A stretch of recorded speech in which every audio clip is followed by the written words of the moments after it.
So this is part B of the KhoodeelaarTV campaigns, KhoodeelaarTV channel being broadcast online, only on the internet, not on satellite, not on terrestrial.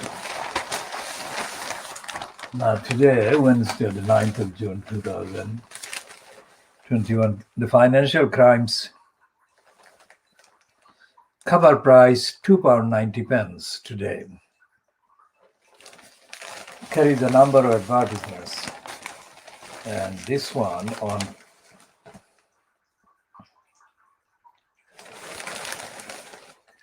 on page 7 is a racist abuse of the woman, clearly a woman photographed somewhere in Asia. So she is either from Pakistan or Bangladesh or India or Sri Lanka. She could be from any of the huge subcontinent, but she is not named and she is not described, but she is a kind of static object of exploitation by the criminals in the image market. She is being shown there as a kind of servant of the racist mainstream, and that is the criminality. And that image actually shows that far from woman being universally treated as the same, where the woman is Western, European, or Asian or African. In this case, the woman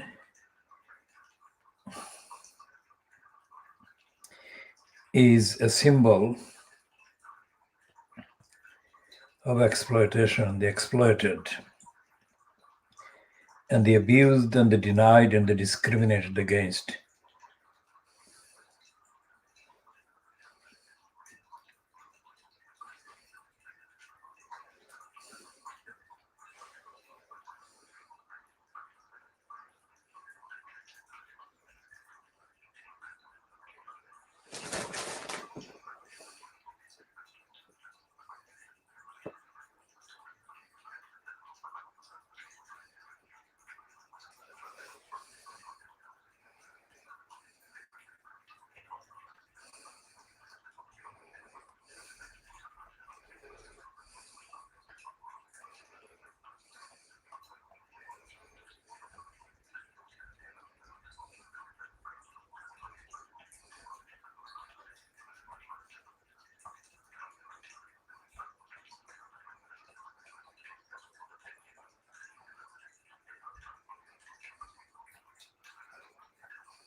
So the financial crimes has got this picture, as you say, The woman could be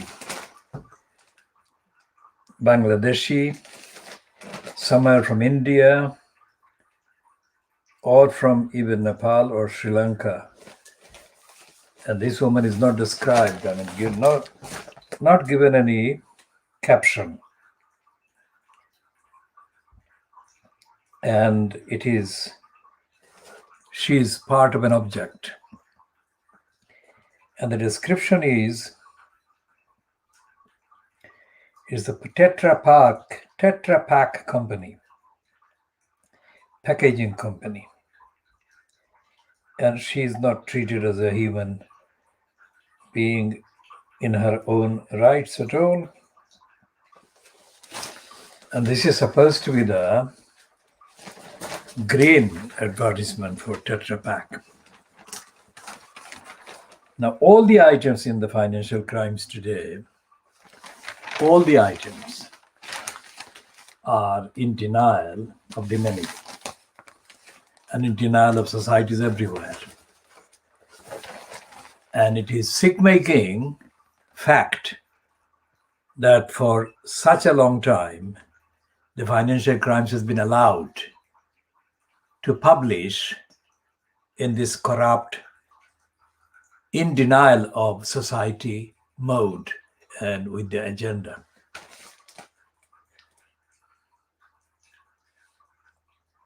And it's all about the companies, all about big business fiddling and celebrating fiddles. And it's everywhere. The headlines give the game away about the financial crimes. And so, for example, this second editorial of the two editorials today in the financial crimes, it says the second heading, the second editorial column or comment heading, the world forgets Syria at its extreme peril. It doesn't say about Syrian people. It doesn't say about Syrian children. Or put it another way, the boundary of Syria contains people of all kinds of nationalities. So it doesn't talk about those nationalities, those backgrounds.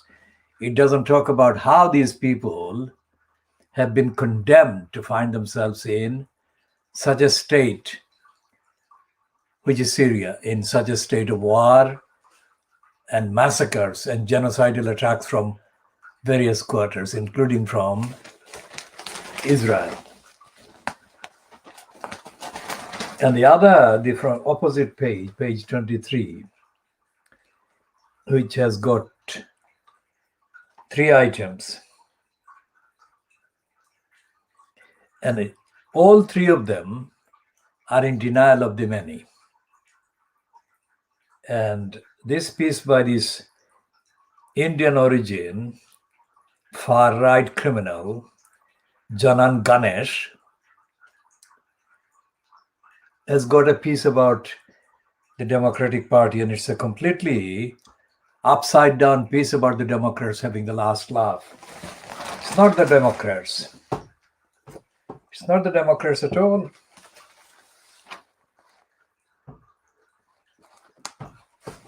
What this crook, Janan Ganesh, calls the Clintons is actually big business and the military-industrial complex and the warmongers and the arms traders and the war creators and the exploiters and the colonialists.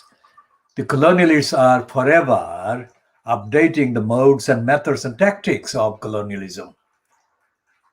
The purpose remains the same, to exploit the ones that will let them be colonized and exploited, like the entirety of the subcontinent and the entirety of the Western African continent and most of the regions in so-called Latin America.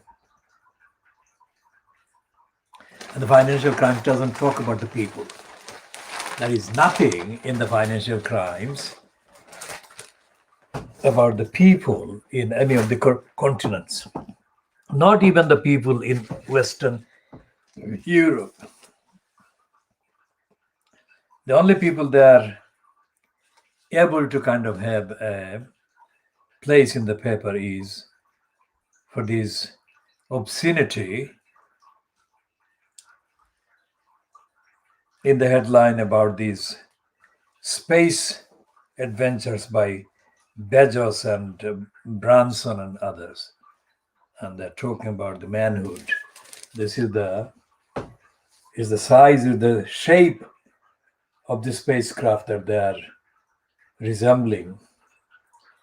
They are rhetorically resembling, comparing, simulating, and describing as manhood. Now these are not as kind of ridiculous as this idiotic Daily Star says. The actual kind of the prominence of the big tech companies and the big business and multinational and the big and the rich. For example, the latest rich list published by the Sunday Times. These are all part of the same agenda, as I have said, being pursued and exhibited by the financial crimes, which doesn't actually report finance in relation to people, in relation to the many, in relation to the rights violated and defied by the big business agenda every day of the many, the rights of the many in all the countries. And one of the things that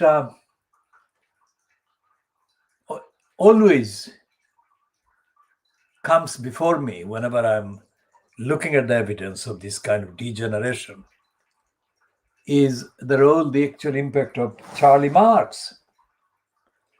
Now, Charlie Marx, to me, is a thinker. He's not a terrorist, and he's not an overthrower of other people's rights, really. Charlie Marx is one of the serial kind of writers and thinkers that have operated or have existed over centuries. And Charlie Marx is blamed wrongly for the stupidities of the people that are supposedly engaged in or in support of or in preparation for the establishment of a Marxist regime. That is what they are called by the critics, by the backers of the vested interests, the reactionaries, the capitalists, and all the rest of it. Now, Charlie Marx gave a mathematical and a logical series of explanations with evidence as to how the corrupt system capitalism operates. I don't say works because it doesn't work, it operates. It's a day and night difference between operates and works. And those who claim to understand Marx's contribution or are accused of understanding Marx's analysis base their claim or are accused of their intelligence or their understanding as based on their understanding of what Marx found in the analysis, in the studies. Now, Marx is a contributor. He is not the contributor or the thinker. No human being, no matter when they make their contribution or when they actually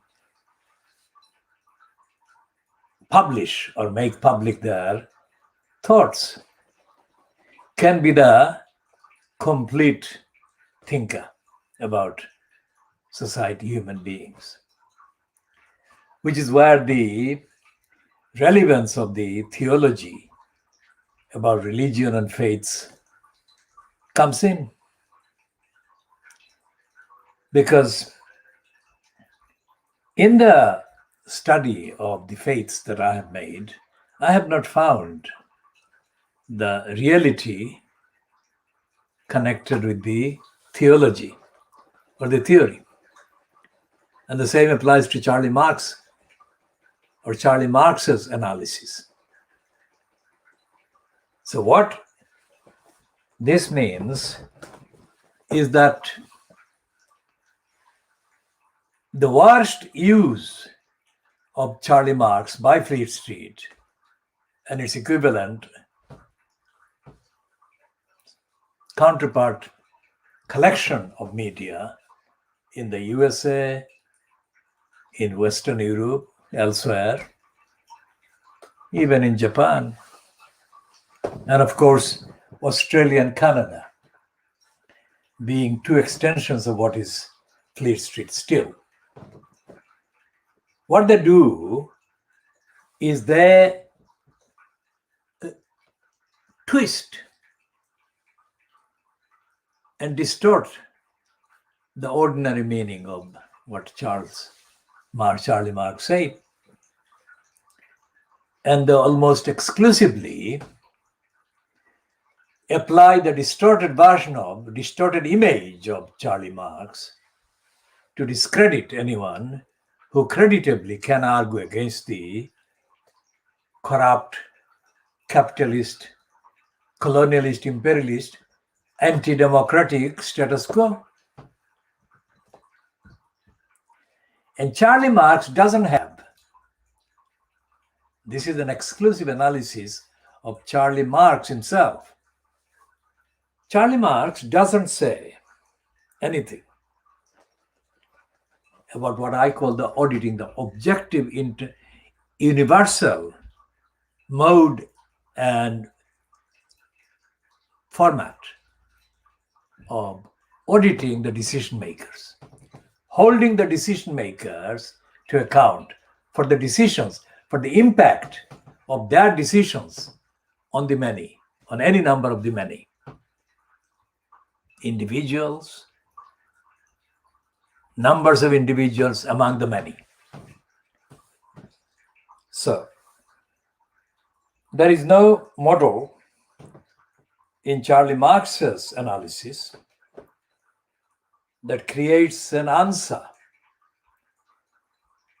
to the festering corruption, greed, incompetence, lack of care, lack of concern, and rampant negligence that is evident in the Democratic Council, local council. There is nothing there.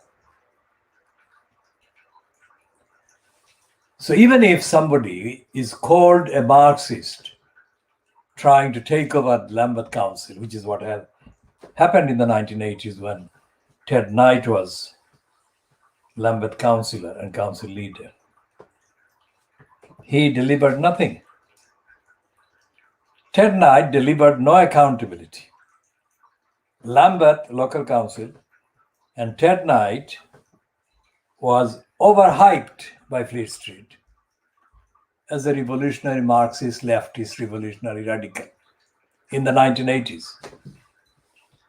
So during his years as the leader of the cabal and the cabal's control of decision making with the resources available to Lambeth Council, there was no accountability. While there was no accountability, both Knight and his cabal, members of his cabal, to various degrees of seniority and proximity to him, continued to be misdescribed by Fleet Street as the Marxist regime in Lambeth. What that did was to discredit the regime fronted by Ted Knight. But it didn't actually give any credit to the people in Lambeth, ordinary people in Lambeth, with all kinds of services. Lambeth Council as a council owed them individually and as groups as measured by level of income, etc., etc. So there is no evidence anywhere in the world where Charlie Marx has been implemented by any regime, either centrally or locally or regionally, where Marxism has produced a better and a democratic and a fair and just system, sustainable over a period of time and for the benefit of people in society, in a given society, given country, given borough, given region, as in the case of Little England. There is no evidence of any left-wing council delivering socialism as claimed in the screaming headlines by the scum, the Daily Express Beaverbrook, or the Daily Mail, or the Daily Boris bribing Boris Graf.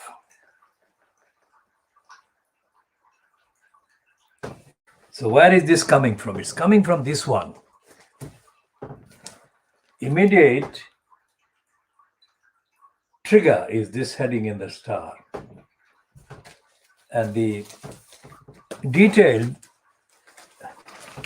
exhibition of the corruption of Fleet Street's journalism is on the front page of the Financial Crimes.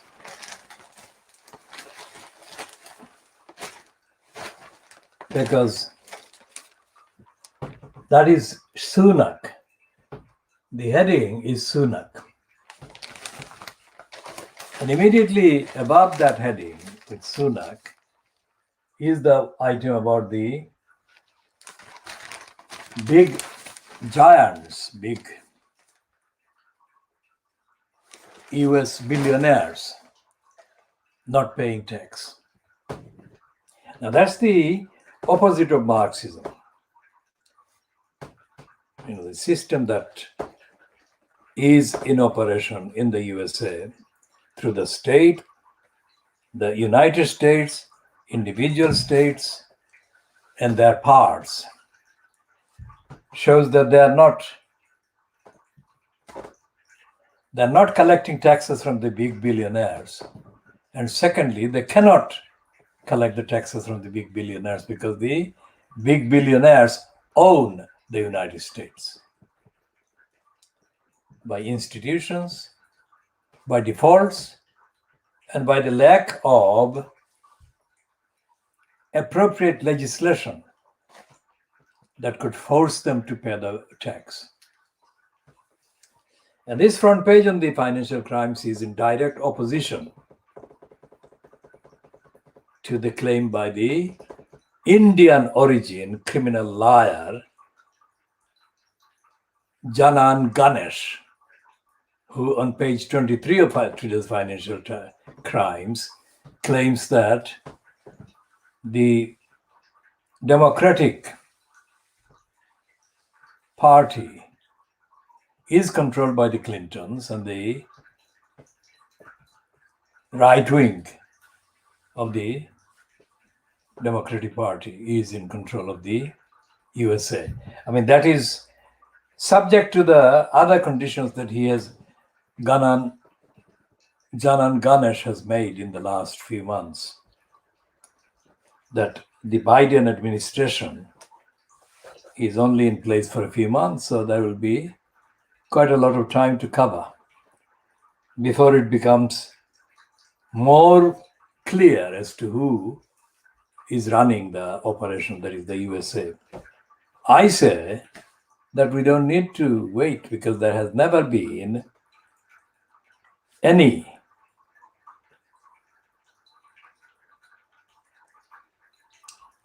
significant part of the USA policy making or administration of the policies where anything remotely left or socialist has been allowed the definitive say.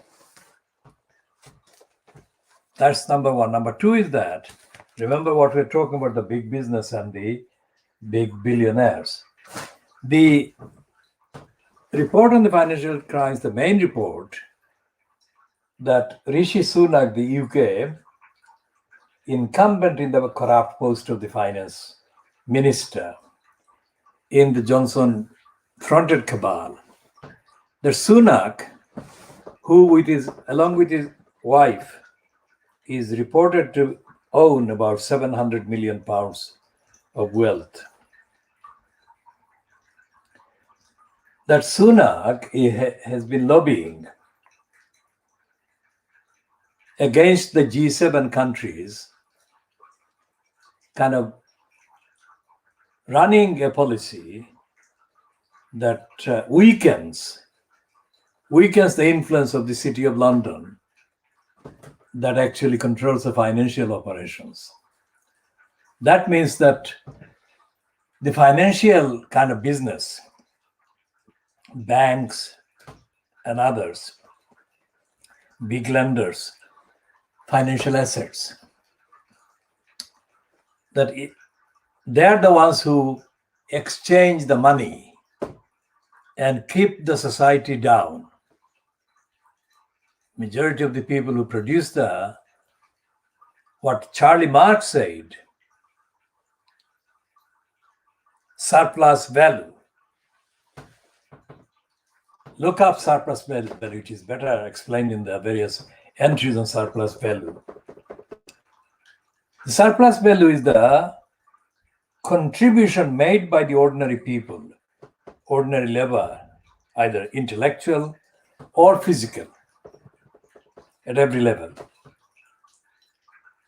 The value that the employers exploit while giving the workers far less than that value that they produce for the employers. That is the surplus value. In short, that is. And what happens is that when Rishi Sunak says that the G7 taxation by the City of London, the regulation of the City of London, would decrease the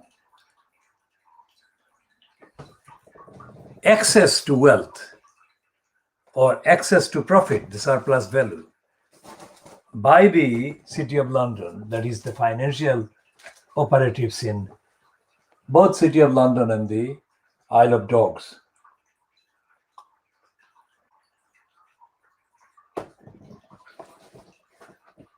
When Sunak says that, and when Sunak does that, what the financial crimes is saying, this is the one. The Sunak presses for city exemption from G7's global taxation regime. When he does that, he reduces the amount of money the big financial operatives could pay and can pay to the society in their own countries. And when he does that, he is actually robbing, looting, and denying from the many in the society, and in this case, in the UK, of hundreds of billions worth of benefit that there are many people could legitimately get, including housing rights, access to higher wages, access to decent health care, access to a better national health service. That's what Rishi Sunak is doing. So Rishi Sunak, who reportedly has enjoyed a good political kind of image based on the Farla schemes that he formally introduced over the lockdown periods. And therefore, was allowed to be described as a socially sensitive person, almost identical to a left-wing chancellor. That is how he has been described early on. But this report in the financial crimes about the G7 tax, global tax for the financial operatives, shows that Sunak has not only not helped the many, but has always been supportive of the crooks, big business crooks, as illustrated by his latest, not today, but recent reported stance that he didn't think that David Cameron, in doing the lobbying for Green Seal, committed any offense or broke any rules. Now we are talking about trillions of pounds altogether throughout the whole of the UK economy. And if we include all the formal sums allocated to the designation of the image of the G7 countries, then we're talking about 50, 60, 70 trillion pounds equivalent or dollar equivalent. Because the G7 countries control the majority of the share of the wealth they have access to in the whole world. But this is not something that the financial crimes is saying. The financial crimes is merely representing the contrasting, competing factions in the big business sector.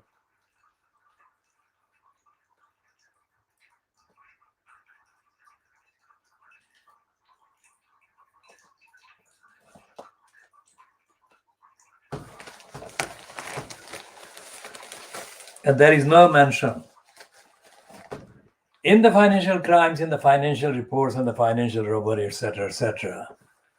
There is no mention that there is a thing called the Labour Party in this country. It hasn't got any position, remember?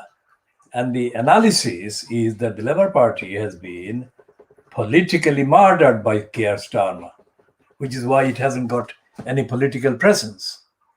There is no kind of solution offered by the Labour Party in all of this. Whereas in the Janan Ganesh piece, he is focusing on the significant influence on the American political operations exercised by Hillary and Bill Clinton, two Democrats. They are more than 20 years old in terms of power. There is nothing comparable to them in terms of reference in relation to influence in what Britain does and British institutions do. So that is another proof of the political murder done by Keir Starmer of the Labour Party. And as I said in part A, before you got the main print details, printed bundle of the Times, the Times is saying that the Boris Johnson fronted cabal's ministers are under fire for summer holiday muddle. We'll talk about that in detail in a few minutes.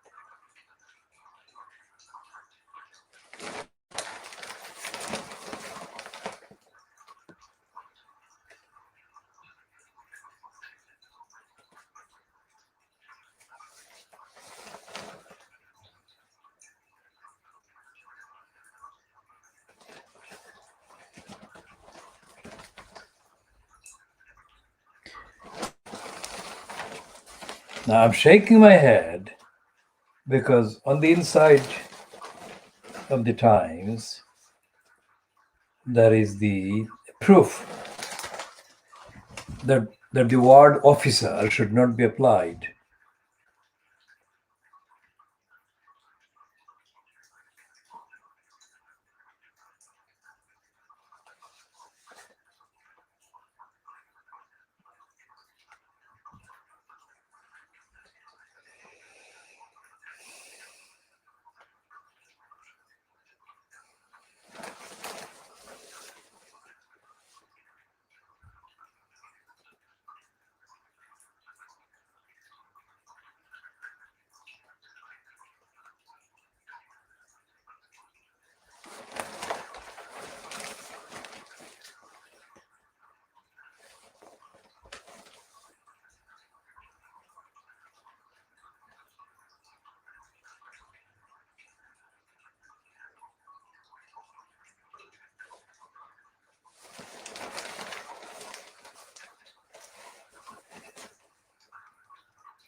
Now, Peter Brooks, the cartoonist in the Times, has got almost an accurate cartoon.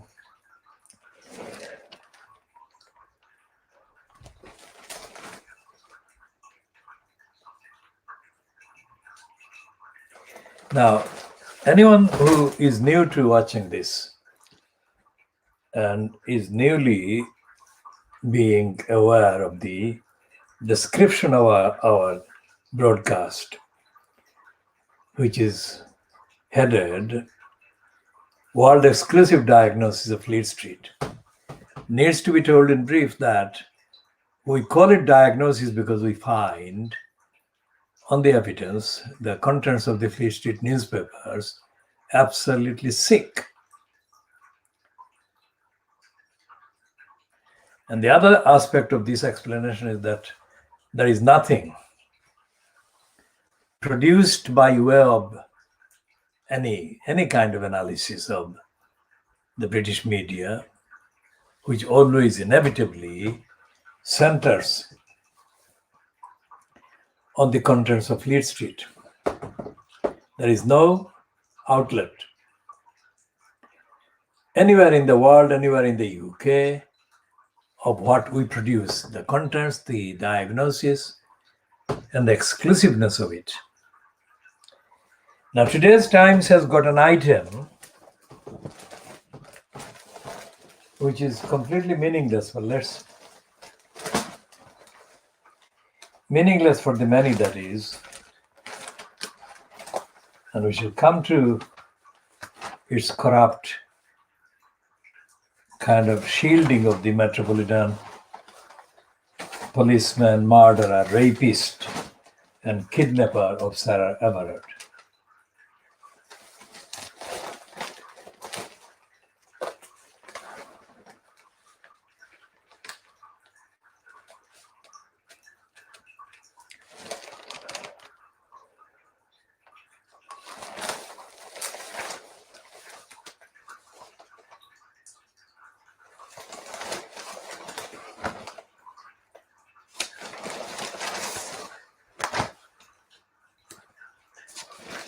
And there is this promotional spin by the Fleet Street papers, and the Times is solidly typical of the corruption and the denial by Fleet Street, and overhyping in the Brexit style the image of Britain, whatever that is.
Now this is a latest kind of issue concerning racist comments published in British media, Fleet Street or Fleet Street linked media and Twitter accounts by white women ridiculing the child, Meghan Markle's baby child, whose birth has been announced in the last week. And we shall talk about that and exclusively update on the evidence of the racist criminal Julie Barchett. Look up these words, racist criminal. Look up objectively. The definitions we use are the definitions you can find in the entries accessible on the website, on the internet.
And the I newspaper, which I'm holding, is shamelessly corrupt in peddling the line of Boris Johnson.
Now, while we are doing the examination of the sickness of Fleet Street, The sickness of the media, sickness by the media, is being made worse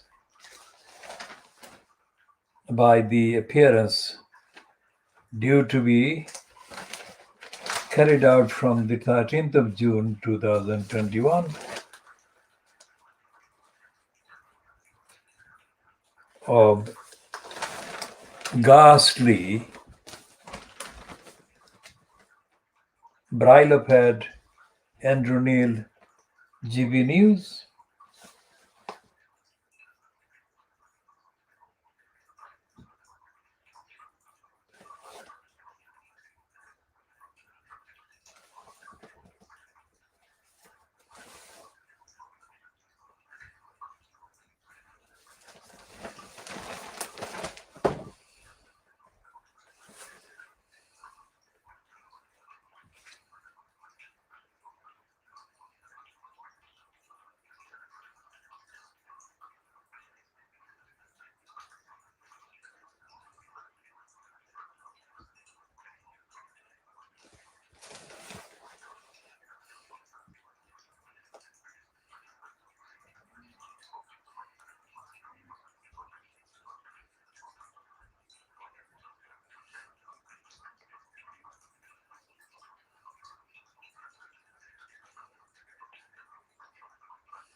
Now there is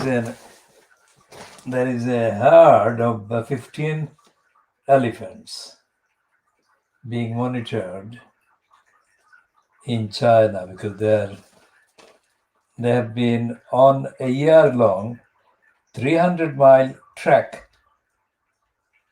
through China, and they are now being described as international stars. And we shall be talking a bit more about these stars in a spot that is appropriate for an extended discussion.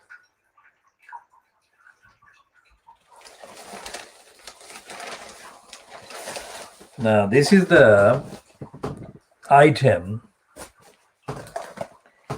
about the racist criminal liar, Julie Burchill. Now, because of our racist criminal lying stupidity, our movement gave Julie Burchill the name, the last name, Julie Beach Hell. Because she is a bitch, she is intensely hateful and absolutely racist and totally unjustifiably given space in Fleet Street. Now, historically, when she started as a kind of gossip column writer employed by the dirty digger Rupert Murdoch on his time, Sunday Times. And when she started, Julie Beach Hell was Julie Burchill because she was targeting some of the genuinely targetable, deserving characters and egos in politics and in related areas. But she soon became entrenched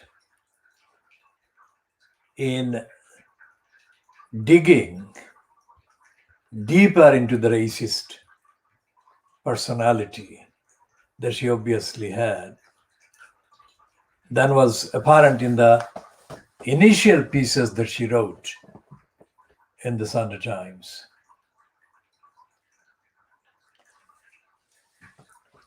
Now, it is a measure of how bad racist domination has got in the UK and in particular Fleet Street that Julie Bichel doesn't even hesitate before she publishes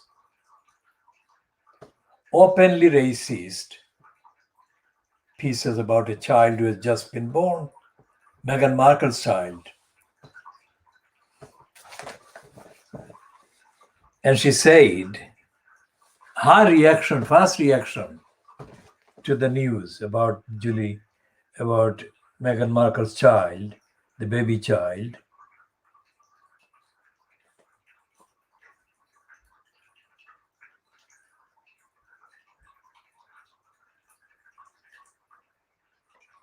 was a very deliberate, racist and contemptuous attempt to have a go at Meghan Markle's baby child by distorting the name of the victim of the Black Lives Matter icon, the man whose murder has ignited in the last 1 year new support for the movement called Black Lives Matter. And Julie Bichel is reported on page 15 of the Times today, suggested, and it is absolutely brazen, absolutely criminal. What a missed opportunity. And she's saying that the naming of the child after Brenda, Lilibet, and Diana, she's saying, Julie Bichel saying, what a missed opportunity. They could have called it George Floyd. She's saying Georgina Floydina. Now, George Floyd was a victim of the racist murder by a white policeman in America. Who, in their right minds, could even begin to think what Julie Bichel has said?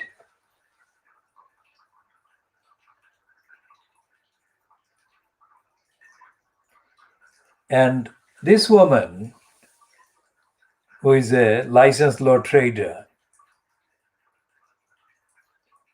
called Joanna Tock, responded to Julie Bichel's sick-makingly racist tweet by her own sick-makingly racist tweet response. She put a question mark after writing, "No, Doria, don't black names matter?" Now, both these racists are mocking the Black Lives Matter movement. And they're doing so racistly.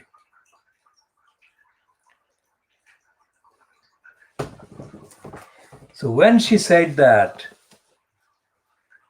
"No, Doria, don't Black Lives Matter." Doria is the name of the mother, Meghan Markle's mother, Dora Ragland. So Barchel responded to that one, saying she was hoping for Doria Oprah, in reference to Oprah Winfrey, the television presenter who conducted an interview with the couple in March, the couple being Meghan Markle and Harry. Joanna Tock then produced a one-word response saying, Dopra, the D-O for D for Doria, Ragland, and PRAH, Opera. In a statement, the Family Law Cafe said it considers its founder's comments as offensive, unacceptable, and highly contradictory to the inclusive manner in which the Family Law Cafe has always and will continue to work with members of all communities in managing the challenges of matrimonial and family disputes. The Family Law Bar Association also condemned talk.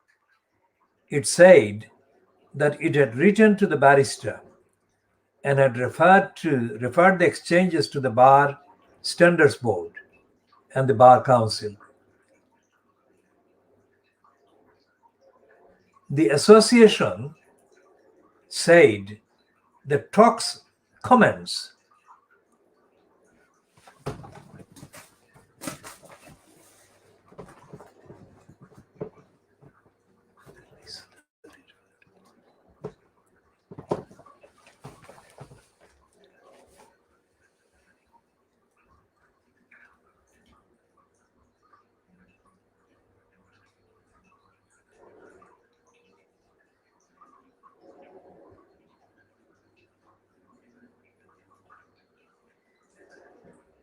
the association said that the talk's comments were completely inappropriate and have no place in our society. Racism of any kind cannot be tolerated and cannot be justified as a joke. Now, this is on the fifth, that is the last paragraph of the piece in the Times on page 15. Racism is not mentioned anywhere else in the piece. Talk is listed at Companies House as one of two directors at the Family Law Cafe. The company's website says that Talk founded the business because she has long considered the established divorce process as outdated and protracted and expensive. The Duke of Duchess have named their daughter Lilibet Diana.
So the entry on Joanna Talk in the entry in the Wikipedia is making excuses for her.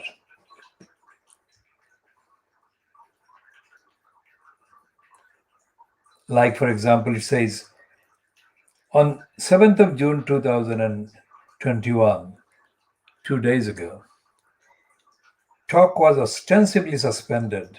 Now that ostensible, use of the ostensible is a denial, an expression of denial of the truth that she has been suspended. So this is the kind of racism of the Wikipedia itself, that it finds ways to underplay the severity and the gravity of a racist racism. So it says, Talk was ostensibly suspended from her role at Family Law Cafe, despite being the firm's founder and director, due to comments she made on Twitter regarding Lilibet Mountbatten Windsor, the newborn daughter of the Duke and Duchess of Sussex. In response to a tweet by journalist Julie Barchill, who stated, "What a missed opportunity, they could have called it Georgina Floydina," in reference to George Floyd, Talk replied, "No, Doria, don't black names matter?" In reference to the Duchess's mother, Doria Ragland, and the Black Lives Matter movement. In a statement confirming her suspension, her employer referred to her comments as offensive and unacceptable. The head of church, Court Chambers,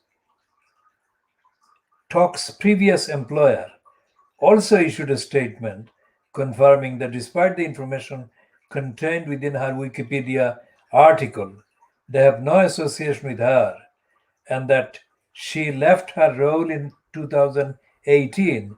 They stated, Church Court Chambers pride ourselves on our diverse membership.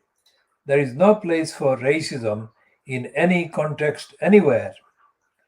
On 8th of June 2021, that is yesterday, the Family Law Bar Association, the Association for Family Law Barristers, issued a statement that they have referred the Twitter exchanges to the Bar Standards Board, the Bar Council, and other relevant bodies, and that they condemn the comments as being completely inappropriate and having no place in our society, and that racism of any kind cannot be tolerated and cannot be justified as a joke.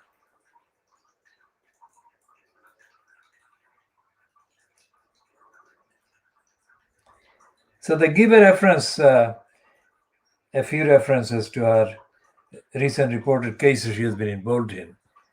But the main piece is the racism controversy that they're running in actually defending her, in kind of trying to find excuses to justify her racism.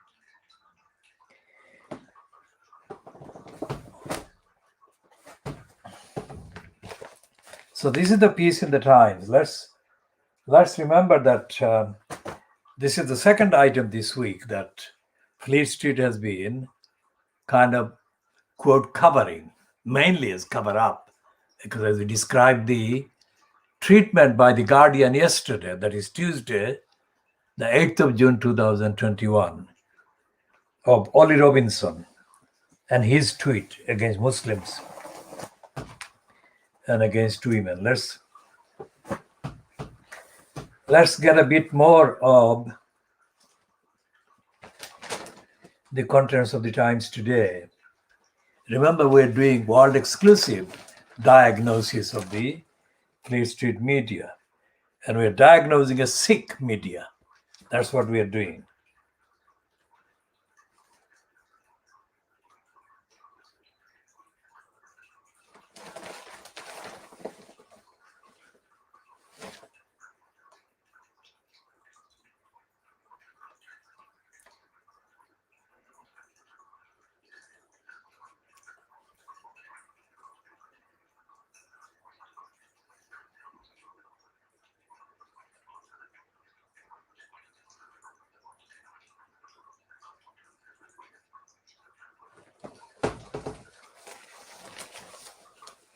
The Times probably has misspelled in the birthdays today's column. It has probably misspelled the name of one of London mayor's co-ethnics, Rajesh Agarwal. It is called Agrawal. We shall see if the name Agrawal exists or the Times has misspelled it.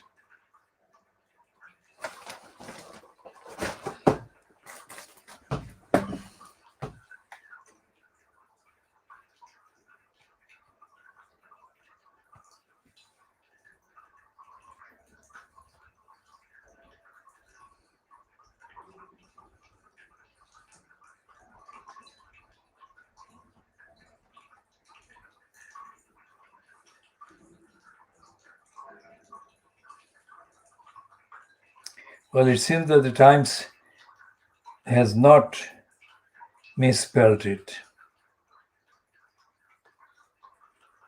and that this name is spelled in the way that the Times has spelled it. The Agrawal, Agrawal.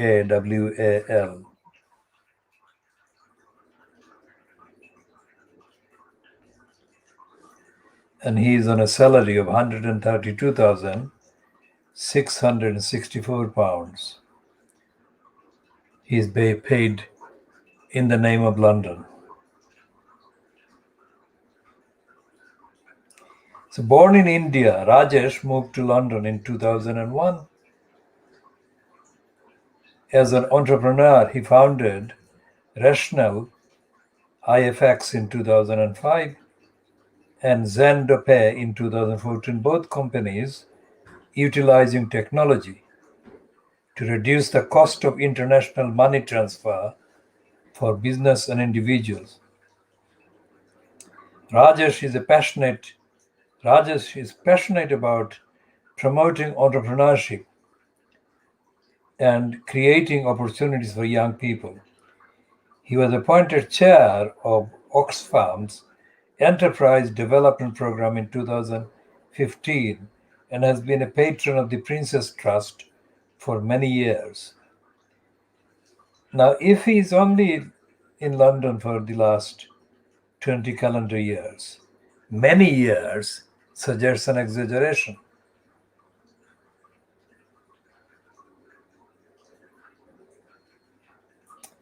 And it claims that as deputy mayor, Rajesh aims to be a strong voice for London's business community, protecting jobs and growth, and ensuring that the capital remains the most open and attractive place to do business in the world. What role has he been playing in importing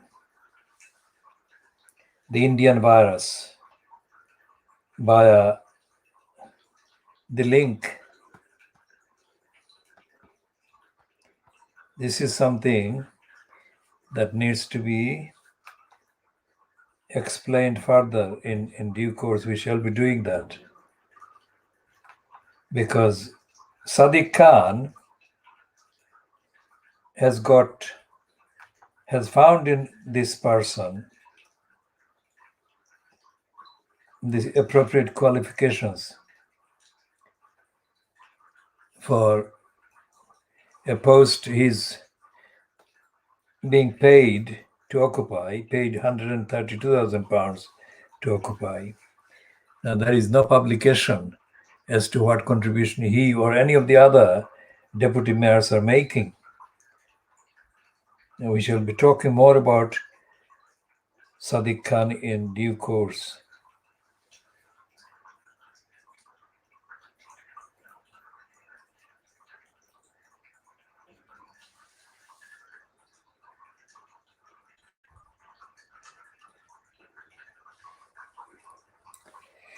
Now, there are two pieces in today's bribing Boris graph, which is the name we have given to the Telegraph, which has paid Boris Johnson, which has bribed Boris Johnson to the tunes of several million pounds over the last 11 years, at least.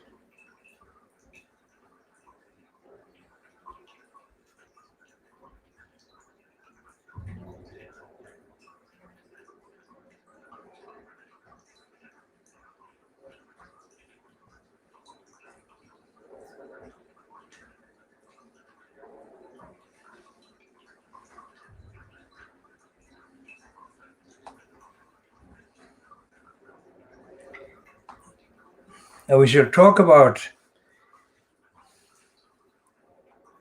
Andrew Lloyd Webber defying the government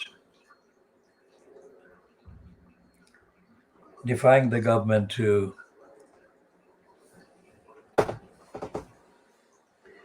with the challenge that he's challenging the government, saying to come and arrest me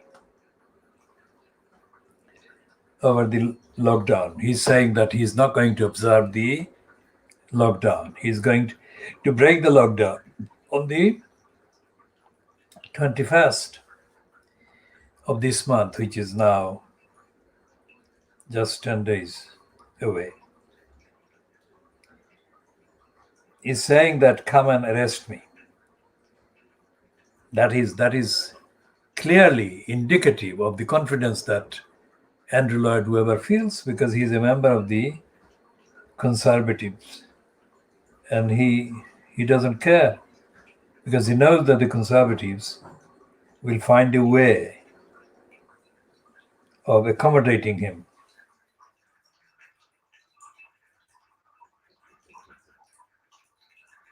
Now the Daily Mail is doing the racists as the Daily Mail does, as the racists cause. It's the racist banner saying that outrage as Oxford students vote to axe Queen. That is not true. They cannot vote to axe the Queen anyway. There is no way that one college, let alone one group of students in one college, no university, not even parliament, because there will be so many issues and conventions denying the right to outvote the Queen. So this is the Daily Mail lying, brazenly lying, stupidly lying. They have not voted to Queen. And it's not Oxford students. It is a group, very small group of students at Oxford, one college, Magdalen College. So that's the introduction. Let's read the first paragraph. Oxford students sparked anger last night after voting to remove a portrait of the Queen from their common room because she represents recent colonial history. Removing a picture from one common room. There are literally thousands of common rooms in Oxford. All kinds of rooms in all kinds of colleges in Oxford. And removing a picture from a wall, one picture from the wall, is just removing a picture. It's not a constitutional act.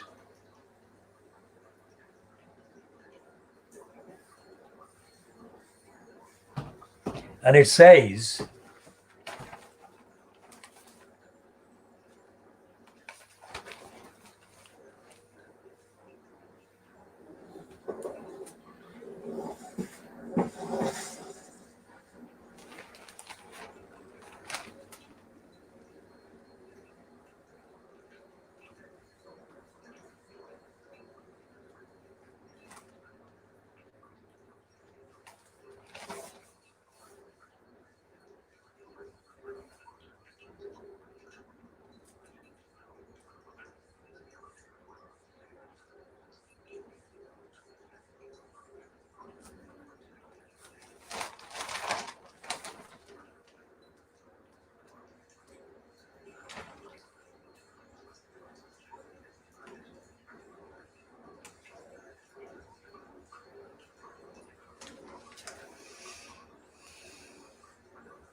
so what they're saying in the page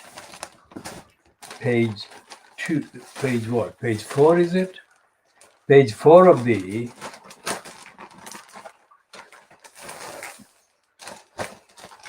Daily Mail. That's what they're saying. It's outrage after outrage, they're saying. The essential fact is that they're lying. And they shouldn't be lying. They're saying in the highlighted box on the piece, they vote to remove the Queen's portrait in the Middle Common Room, that is the group of students at Oxford Magdalen College, is one of a string of woke moves at top universities. They're annoyed that the free speech that these racists otherwise defend, that free speech is actually being expressed in any shape or way against racism. That's the irony. Think about that. They cannot bear free speech. They cannot tolerate free speech if free speech is used to express any criticism of racism and colonialism and imperialism. That is the contradiction. That is the corruption. That is the backwardness. That is the stupidity of the darkness of Little English mentality. A library director at King's College London, who emailed a photo of the Duke of Edinburgh to colleagues, apologized for doing so due to his history of racist and sexist comments. He's meaning the now recently deceased husband of Brenda's, Duke of Edinburgh. Jolene Clark had sent an image of Prince Philip opening the university's Mon Library with the Queen in 2002 in a bulletin after Philip's death. The University of Leicester was accused in January of dropping Chaucer from its English syllabus in a bid to decolonize the curriculum. At Oxford, a portrait of alumna Theresa May was taken down from the Geography department in 2018 over concerns that it could be vandalized. Students claimed it created a hostile environment. And earlier this year, there was an outcry over Oxford colleges forcing students and staff to have unconscious bias training to root out hidden racist behavior. The government says the training could actually make discrimination worse. Now, how do they do that? How do they say that?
So, on page 4 of the Daily Mail today, Wednesday, the 9th of June 2021, they're saying that Magdalen College,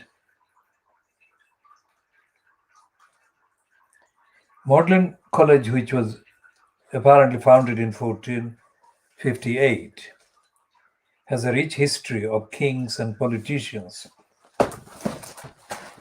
Now, obviously, the Daily Mail is completely corrupt and ignorant and unread and stupid, because putting this as the leading kind of credit for the college. The rich history of kings and politicians. There is no rich history of kings and politicians. It is incompatible with the evidence. There is only a history of the many doing the work, doing the dirty work, doing the hard work, and carrying out and bearing the brunt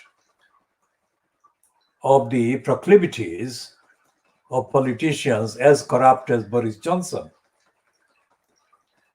who has boasted only this year that greed is good. It's like criminals boasting of crimes. So what we shall be doing is continuing in part 3 of this. And we are putting a stop to this one